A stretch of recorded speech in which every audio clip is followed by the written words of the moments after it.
उसकी कुछ हिकमतें हैं। नंबर 1, शबे बारात में सबको बख्शा जाता है, उन्हें नहीं बख्शा जाता जिन्होंने रिश्तेदारों के साथ बदसलूकी की या माँ बाप को नाराज किया। तो जो जिंदा रिश्तेदार है वो तो उनसे मिलकर माफी मांगता है, और जो कब्रों में रिश्तेदार सो रहे हैं वहां जाकर उनकी मगफिरत की दुआ करता है, तो वहां उनका दिल खुश होता है। पहली हिकमत। दूसरी हिकमत यह है कि शबे बारात में साल भर के मुर्दों की लिस्ट सहाबा को, फरिश्तों को दी जाती है कि इतने इतने लोग इस साल इंतकाल करेंगे। ये तकसीम होता है मामला, इतने इतने लोगों का इंतकाल होगा, तो फरिश्तों के हाथ में वो लिस्ट जाती है। आका फरमाते बहुत से लोग होते हैं जो हंसी कर रहे होते हैं, बहुत से लोग होते हैं जो खा रहे होते हैं, बहुत से लोग होते हैं जो शादी के प्लान बना रहे होते हैं, लेकिन अल्लाह के यहाँ उनके लिए कलम चलता है कि उनका नाम जिंदों से निकालकर मुर्दों की फहरिस्त में लिखा जाता है। तो अब हम उस रात कब्रिस्तान इसलिए रहते हैं ताकि हमारी मौत हमें याद आए, और जब हमारी मौत हमें याद आती है तो हम अपने लिए मगफिरत की दुआ करते हैं, हम तौबा करते हैं, इस्तिगफार करते हैं, अपनी जिंदगी को बदलने की कोशिश करते हैं। बल्कि कितनी वाज़ेह हदीस है जिसको हमारे असलाफ ने अपनी किताबों में लिखा। सरकार गौसुल आजम दस्तगीर लिखते हैं, हजरत अल्लामा जलालुद्दीन सयूती लिखते हैं, इस तरह से बहुत से बुजुर्गों ने लिखा। हदीस ये है कि अम्मा आयशा सिद्दीका का जो लक़ब है, और मुहद्दिसीन ने भी इसको इस एतबार से लिखा, शबे बारात के हवाले से नहीं लिखा, अम्मा आयशा के हवाले से लिखा। अम्मा आयशा का नाम आयशा है, सिद्दीक की बेटी इसलिए सिद्दीका है, लेकिन उनका एक लक़ब है हुमैरा, उन्हें हुमैरा कहते हैं। और ये लक़ब हुजूर अलैहिस्सलाम ने अम्मा आयशा को दिया, क्या? हुमैरा। हुमैरा का मतलब आप यूं कर सकते हैं, सुर्ख रंगत वाली, सुर्ख रंगत वाली को कहते हैं हुमैरा।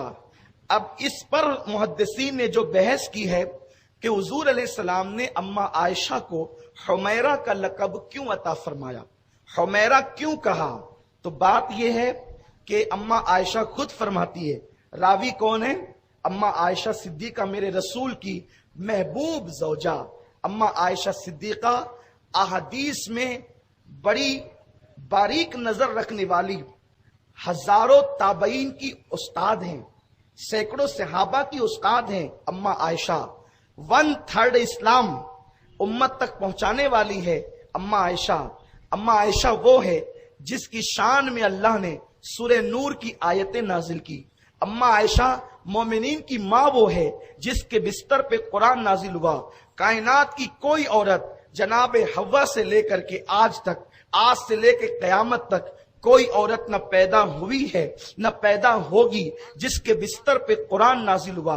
ये अम्मा आयशा का बिस्तर है कि हुजूर उस बिस्तर पे मौजूद होते और अल्लाह का कलाम नाजिल होता। ये भी मेरे नबी की शान है। मूसा अगर तौरेत चाहिए तूर पर आकर ले जाओ, ईसा इंजील चाहिए फुला मुकाम पर आकर ले जाओ, लेकिन कुर्बान मेरे मुस्तफा की शान ये है, महबूब कुरान चाहिए तुझे नहीं आना, तू जिधर जाएगा कुरान भी तेरे पीछे पीछे आएगा, कुरान तेरे पीछे आएगा। महबूब तू हरम काबा में होगा तो कुरान वहां भी आएगा, तू मदीने तैयबा में होगा कुरान वहां भी आएगा, तू ओहद में होगा कुरान वहां भी आएगा, तू बद्र में होगा कुरान वहां भी आएगा, हत्ता कि तू आयशा के हुजरे में बिस्तर पे आराम कर रहा होगा कुरान वहां भी आएगा। लेकिन कुरान तो अल्लाह का कलाम है। आप तवज्जो फरमाएं अपने नबी की शान क्या है। सबसे बड़ा मसला यही है कि इस उम्मत ने अपने नबी के मर्तबे को फरामोश कर दिया।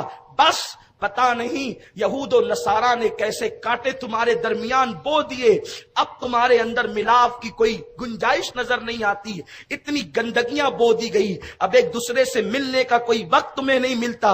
इसलिए कि यहूद और नसारा की फिक्र थी मुसलमानों के दिल में नबी के लिए शुकूक व शुबात डाल दो और इस कौम को नबी से इतना दूर कर दो कि ये कौम टुकड़ियों में बढ़ जाए, ये कौम फिरकों में बढ़ जाए, और तुम्हें फिरकों में बांट दिया गया। मुसलमानों فرقوں میں بٹنے کا وقت نہیں ہے. اس وقت تو نبی پاک صلی اللہ علیہ وسلم کو اللہ نے جیسا بنایا ہے اس عقیدے پر متحد اور متفق ہونے کا وقت ہے. زمانہ تمہیں مٹانے کے چکر میں ہے, بیت المقدس خطرے میں ہے, حرمین شریفین خطرے میں ہے.